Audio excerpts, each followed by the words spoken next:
Oh yeah. No. Hey everyone, so it's raining outside, and what do you do on a rainy day? You mess around in the bike shop, right? So today I have been inspired by Logan Watts, who just recently published the Mullet Drivetrain resource on BIKEPACKING.com, and if you've yet to see that, please click that link right below here. So a mullet is business up front, party in the back, right? Exactly. So a mullet drivetrain is a drop bar road system up front with a mountain system in the back, paired with a 1x drivetrain. I have a GRX 2x815 drivetrain. Paired with a 4630 front chain rings, I am going to see the biggest combination I can get without throwing a goat link or any other attachment on my rear derailleur. All right, so just for reference, the 4630 front chain rings paired with the 1134 cassette gives me roughly a 474% range and roughly 25 plus gear inches. So the 4630 front chain ring and an 1140 cassette gives me roughly 558% range and 21.75 gear inches. All right, and lastly, the 4630 front chain rings and an 1142 will give me roughly a 585% range and about 20.71 gear inches. Whoa, that was a lot of numbers. So while I'm doing this, I'm just taking the opportunity to replace my chain, just kind of clean the rear end of the bike, and yeah, let's just start installing things on the bike. All right, so before we get started, I want to mention I'll be making some adjustments with the B-tension screw, which is a part of the rear derailleur. It's on every rear derailleur, and essentially it butts up against this bracket axle unit on Shimano rear derailleurs. It is going to allow us to throw on bigger cassettes and dial in crisper shifting, and I'll show you that now. All right, so normally you want to have at least 2 to 3 millimeters between your guide pulley and the lowest cog on the cassette right here. And right now I have it pretty darn tight. It's actually rubbing. So this is obviously way too tight. So we have to back off the B tension screw. So now I backed it off quite a bit, more than I should have. And what's gonna happen is the shifting is gonna be a little bit more sloppy. It's still gonna work. It's definitely better than actually rubbing up against the cogs of the cassette, but it's just gonna be a little bit sloppier. So ideally we'd like to see that guide pulley about 3 or 2 millimeters from your lowest cog or your biggest cog in the rear cassette.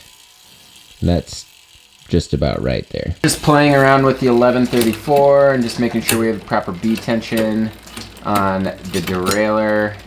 It looks like everything is shifting nicely. Cool, so that works. All right, so I feel like I should probably mention this, but the RX 815 has a max capacity of 34 teeth. We are gonna throw on a 40 tooth, so obviously this is voiding the warranty. Who really cares? I think we should just test the limit of this derailleur anyways, so that's what we're gonna do now. All right, so just because I know the B tension's gonna have to be backed off anyways, I'm gonna do that now. It's easier on the derailleur anyways. And then we'll micro adjust it once we install the rear wheel. So I backed it off almost perfectly right off the bat. Back it off a touch more. Just shifting through the gears here.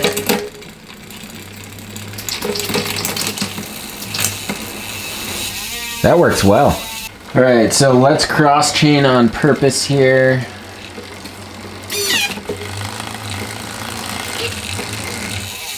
So you see this angle on the derailleur, so it's quite a bit of tension, but you should never be in this position anyways. It kind of struggles to get up there, but it still does. All right, last up, the 4211. All right, so backing out the B tension for the 42 cog, and I'm about bottomed out right here. Yep, so let's install the wheel and see what happens.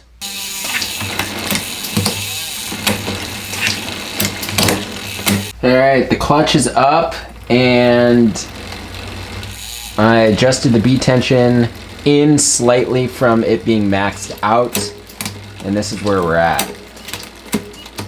All right, so taking a quick look at the B tension screw here, you see it's almost coming off of this bracket axle unit, which is part of the derailleur. And I would venture to guess that that's probably not enough surface area hitting this bracket axle unit to keep it as stable as possible.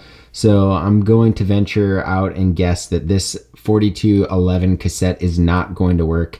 And I'm not even going to use it on trail and test it out. So I'm going to throw the 4011 back on the bike right now. So just looking at the B tension now with the 1140, it does look like this B tension screw sits a little bit more flush. It is still hanging off the bracket axle unit, but not nearly as bad as with the 4211 cassette. So what did we learn? We learned that the 1134 cassette that came with the bike is going to work just fine. We learned that the 1140 cassette potentially might work, but only time will tell, especially with that B tension screw potentially digging into that bracket axle unit. And we definitely learned that the 1142 is probably just too big for this derailleur in general. So let's go take it out for a spin and see how it holds up. Oh yeah.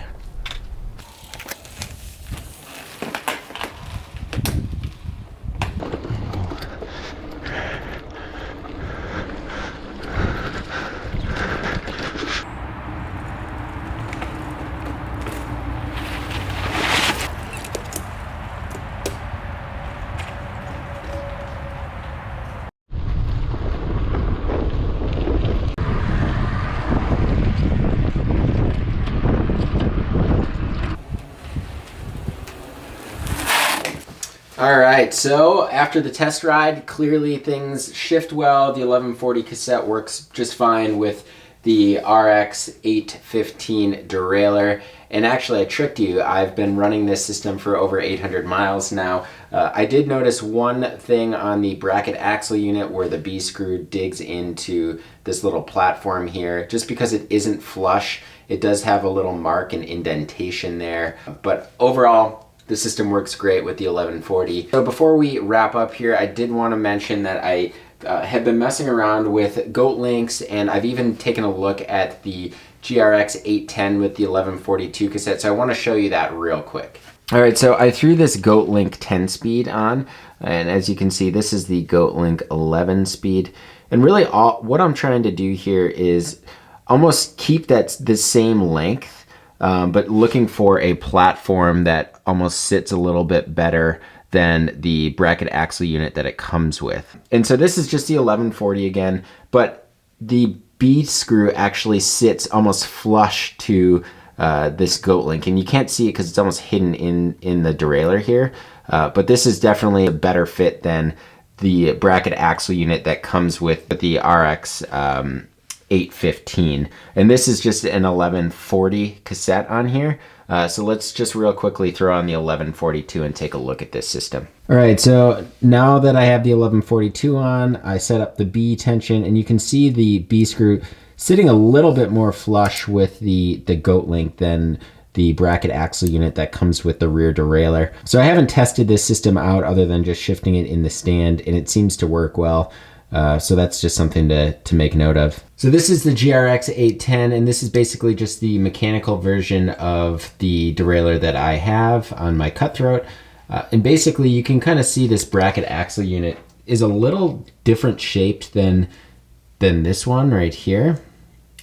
And essentially what it's allowing is it gives, so this is the 1140 cassette, it gives a little bit more surface area on the unit for the B screw. I definitely feel a little bit more comfortable using, or at least trying, the 1142 cassette on this bracket axle unit. So let's do that real quick. All right, and so we've got the 1142 on, and basically pretty similar to the other bracket axle unit. It's just got a corner of that B screw sitting on that platform of it. I think all in all, maybe the best case would be to swap out to that 10-speed Goat Link. So the GRX 810 and the GRX 815, I would say basically have the same capabilities with maybe a little bit more leeway with the GRX 810 and that bracket axle unit.